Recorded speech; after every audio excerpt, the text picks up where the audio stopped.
Assalamualaikum warahmatullahi wabarakatuh. Halo semuanya, saya Alfian Dwi Nugraha dengan NIM 3 digit terakhir adalah 011. Saya dari Teknik Informatika kelas A 2020. Ini adalah video saya untuk menyelesaikan praktikum dari mata kuliah jaringan komputer yang diampu oleh Bapak Agus Prianto. Nah, di sini saya akan mengerjakan tentang praktikum mail server gitu. Mail server. Nah, di sini saya akan mencoba menggunakan mail server yang sudah kita konfigurasi dari topologi sebelumnya. Dan nanti kita akan setting. Nah, di mail server sendiri mail server sendiri itu punya apa ya? Ada dua ya. Yang pertama adalah untuk pengiriman dan untuk penerima. Nah, masing-masing protokolnya berbeda. Nah, protokol itu apa? Protokol itu suatu sistem yang mana mengatur standarisasi ya untuk suatu kerja ya, karena kalau misalnya nih kita mau ngirim surat dari kantor pos yang berbeda, kalau nggak ada standarisasinya kan pasti acak-acakan. Misal kantor pos satu ngirimnya jam 1 siang untuk ngirim ke seluruhnya, sedangkan kantor pos jam 2 siang, pasti nanti acak-acakan. Nah, oleh karena itu harus ada protokolnya atau istilahnya mengatur gimana sistemnya bekerja. Nah, di email sendiri ada dua yang diatur, yaitu penerima dan pengirim. Nah, ketika kita mengirim mail ke suatu server, mail server itu ada yang digunakan itu namanya SMTP ya. SMTP. SMTP itu apa? SMTP itu namanya Simple Mail Transfer Protocol. Ini yang paling banyak digunakan. Jadi maksudnya apa ya, sesuai namanya, ya dia melakukan transfer mail. Jadi kegunaannya itu untuk mentransfer mail, entah itu dari yang sama dengan alamat jaringannya atau berbeda dengan alamat jaringannya. Sebagai contoh, misalnya kita mau ngirim email dari layanan Google ya, yang kita kenal dengan sebutan Gmail. Misalnya kita mau kirim ke Microsoft, layanan Microsoft ya, namanya Outlook. Nah, ini kan berbeda, tentunya harus ada protokol ya. Nah, makanya itu protokol yang dipakai nanti SMTP ya, karena kebetulan keduanya memang menggunakan SMTP untuk protokol pengirimannya, seperti itu. Nah, selanjut yang kedua adalah untuk penerimaannya. Nah, penerimaannya di sini itu ada dua yang terkenal ya, yaitu ada POP3 sama ada IMAP. Nah, perbedaannya adalah kalau POP3 itu kalau emailnya sudah dikirim dan sudah dibuka oleh klien, maka email tersebut harus di-download atau dipindah ke komputer klien. Nah, contoh dari alamat A kita ngirim ke alamat B, maka B akan mendownload suratnya dan menyimpannya di B. Udah selesai. Enaknya apa? Kita cukup satu kali koneksi internet. Kalau udah selesai ya udah, kita nggak usah koneksi lagi untuk membuka pesannya karena pesannya tersimpan. Kekurangannya apa? Karena itu di download, ya otomatis emailnya akan ada di komputer kita. Penyimpanan kita bisa penuh. Kayak kalau kita terlalu banyak email ya. Kebalikannya ada IMAP, kebalikan dari POP3. Kalau IMAP itu ketika kita ngirim email, emailnya itu akan disimpan di server. Nah, server ini akan terus menyimpannya. Jadi kalau nanti ada klien minta buka email, emailnya akan dikasih, akan diberikan. Nah, tetapi diberikannya cuma sebagai sementara. Jadi kalau klien udah selesai ya udah, emailnya dihapus lagi, di cache, tapi emailnya tetap disimpan di server. Jadi kita bisa buka kapanpun, dimanapun, asal terkoneksi internet. Kekurangannya apa? Tentu saja yang pasti kita membutuhkan layanan tambahan ya. Nah, biasanya server ngebatasin, misal di Google kita dibatasin 10-15 giga untuk penyimpanan email gitu ya. Ya, kekurangannya itu. Nah, selanjutnya nah, di sini kita pakai yang kemarin. Saya mau mencoba dulu. Sebelum itu saya mau ke mode simulation. Aku mau coba untuk dari PC3 ke mail server dulu ya. Saya mau ngetes apakah berhasil koneksinya. Nah, ini udah berhasil. Nah, tadi gagal karena tadi RTP. Jadi kita reset, terus kita ulangi lagi dan berhasil. Nah, ini berhasil ya. Oke, kita ulangi lagi kalau bingung. Nah, di sini dia set. Oke, terkirim, selesai. Selanjutnya saya mau coba lagi. Di sini kita delete. saya mau coba kirim PDU lagi dari PC1 misalnya ke sini, ke smartphone. Apakah terkoneksi? Kita reset karena tadi ARP. Nah, ini udah nyampe, dia balik lagi. Oke. Nah, selanjutnya aku mau mencoba untuk bikin simple PDU ke sini, dari laptop 1 ke mail server juga, karena nanti aku pakai laptop 1 ini juga untuk pengirimannya nanti. Oke, di sini. Nah, ini sukses, teman bisa lihat ya, udah sukses. Nah, selanjutnya aku mau coba kirim simple PDU sekaligus dari sini PC1 ke DNS, dari laptop ke DNS, dan dari mail server ke DNS, karena ini nanti juga penting ya. Jadi di sini saya kirimin langsung, dan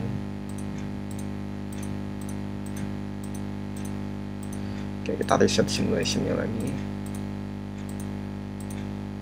Mail server berhasil kekirim, oke, dan ini udah berhasil PC1. Sekarang yang terakhir, yang laptop 1 udah selesai. Nah, ini udah selesai, udah saling terhubung,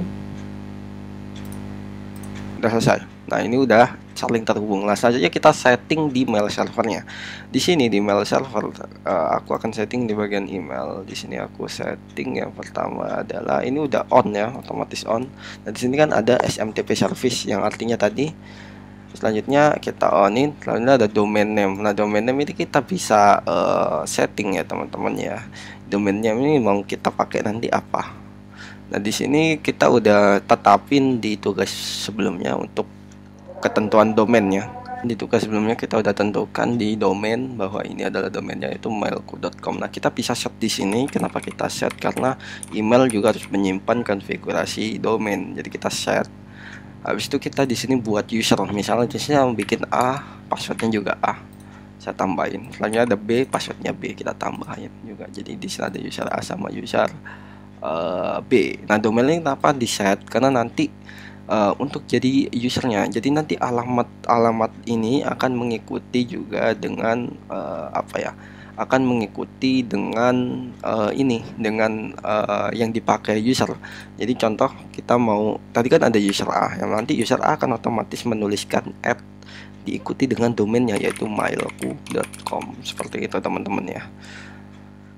Oke, jadi di user ini kita cuma tulis username-nya aja, nanti otomatis menggunakan domain mailku ini diikuti. Nah, untuk itu kita harus kerja dulu. Nah, untuk itu kita harus menyeting domain dulu ya.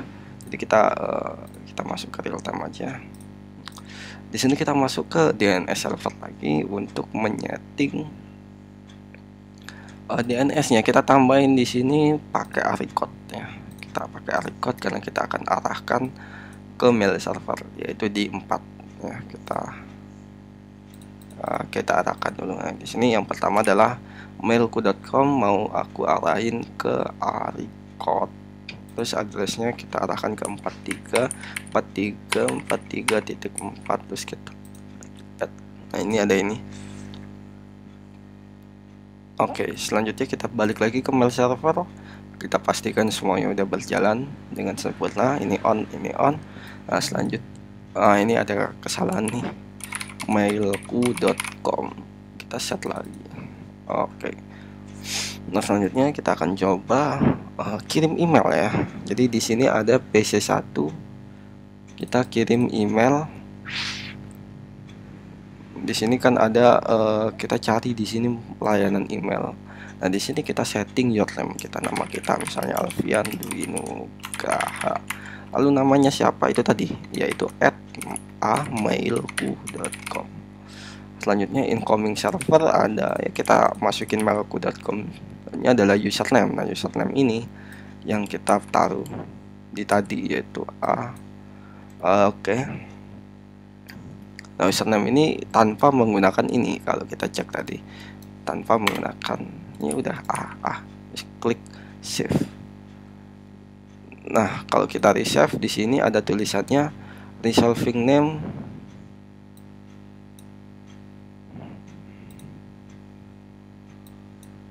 Wait, bentar, tonton.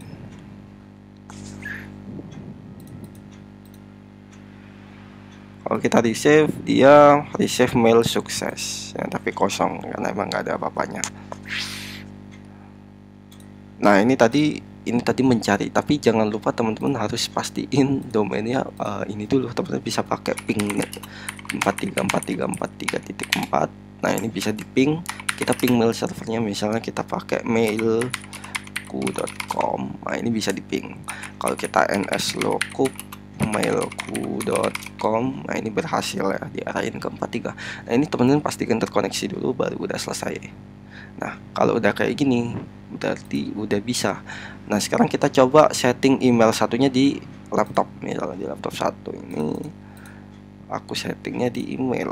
Nah sama di sini misalnya b user, emailnya tadi b at mailku.com, settingannya mailku.com, username-nya bb, kita save. Oke, nah di sini udah saya save. Harusnya nih kalau aku, nah sekarang harusnya kalau aku mengirim email di sini, kita klik compose, kita kirim ke alamatnya adalah bmailku.com, subjeknya tes kirim. Lalu ini percobaan tes kirim email aja. Nah habis itu kita klik send di sini, send. Oke, nah di sini akan ada di sini kita udah kirim ya. Selanjutnya hilang ya. Kenapa?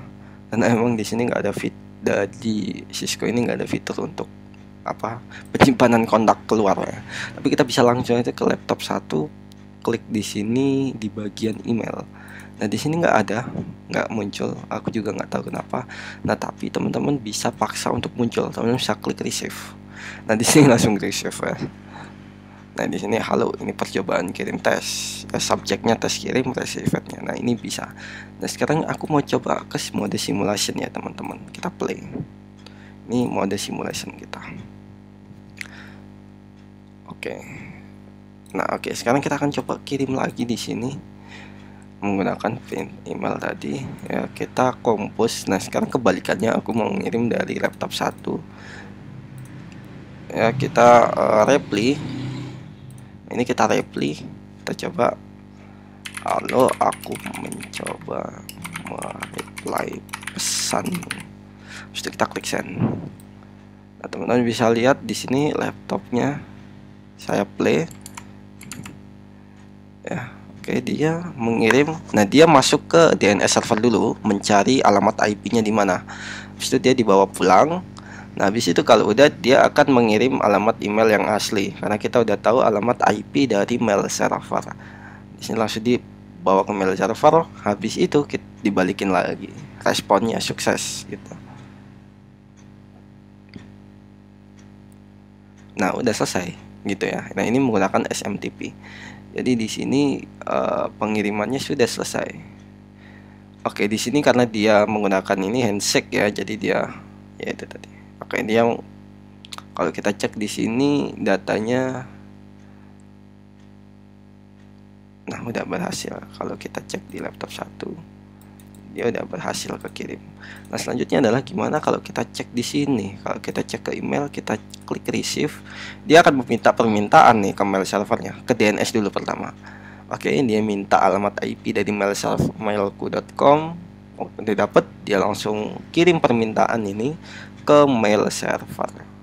Oke, mail server ngerespon, dia akan ngasih permintaannya, yaitu menampilkan itu tadi. Dan nah ini itu tadi belum permintaan ya, itu tadi handshake, karena menggunakan protokol menggunakan protokol TCP/IP harus handshake dulu. Ini baru permintaan kita. Nah udah selesai, ada nih, kita replay yang tadi. Nah itu untuk mode simulasinya. Jadi kita udah mencoba mensimulasikan tadi cara pengiriman dan menerima gitu. Selanjutnya apakah bisa kita bikin dua? Bisa, kita bisa bikin dua.